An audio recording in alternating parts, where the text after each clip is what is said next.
So it's a ladder, all right, and I like to think of it as red, yellow, green, like a stoplight, and it's a phylogenetic. What does that mean? It's a hierarchy. So you can't go from red to green, right? If you're in red, you got to go to yellow first, and then from yellow, you got to green, okay?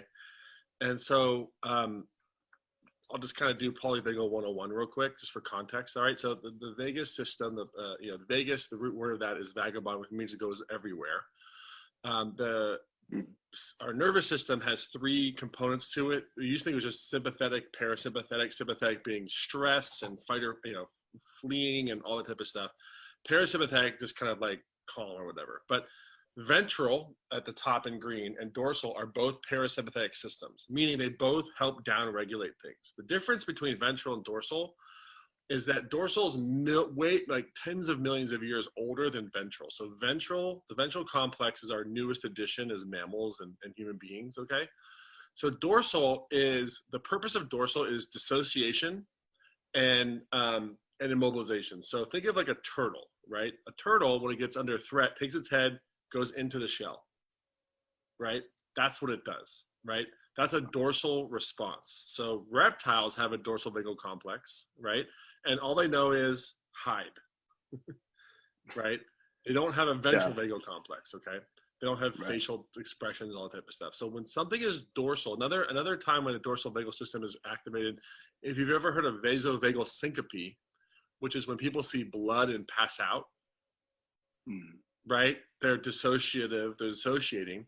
The purpose also of the dorsal vagal complex, if you think of evolutionary biology, right, is we don't want to be conscious while we're being eaten.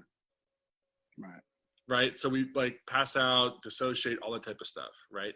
And so that's an immobilized state. Dorsal vagal complex is immobilization, okay? The sympathetic system is mobilization, right? Fight or flight, stress, and anxiety, okay? The ventral vagal complex, there's a myelinated part of the vagus nerve. Myelin is just a sheath that wraps around our nerves that produces, like when you train behaviors, like if you're an athlete or whatever, the easier it is for you to do something, the more myelin you have, basically.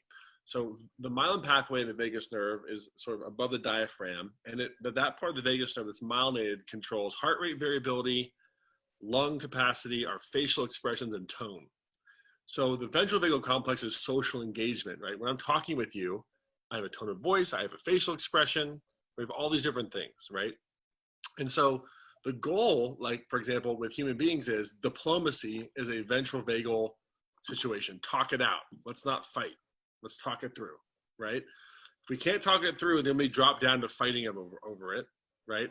And if we fight over it, and then you start to win, and I realize my life is in danger, then I drop down to red and I can't move, right? So people who have trauma often live in yellow and red, don't even know green's possible, and get stuck between some version of yellow and red. And when you look at the dissociative diagnoses of, dissociative identity disorder and all that type of stuff, that's a combination of dorsal being a primary motivator of that person's personality. Now, the goal is to have ventral hold hands with sympathetic, that's called a blended state, and to have ventral hold hands with dorsal. So ventral and dorsal holding hands is when you feel safe when you're immobilized. So spooning, pregnancy, lovemaking, cuddling on the couch, like sleeping, right? One of the reasons why people have a hard time sleeping is because they're immobilized and their body senses threat, right?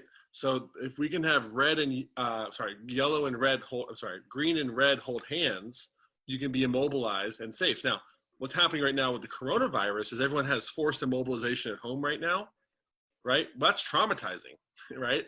So that's why the ventral vagal system is so important to bring on board, because as we're home, and that's why I'm loving all the memes and the humor and stuff like that, because all that stuff is, more of a ventral response, right?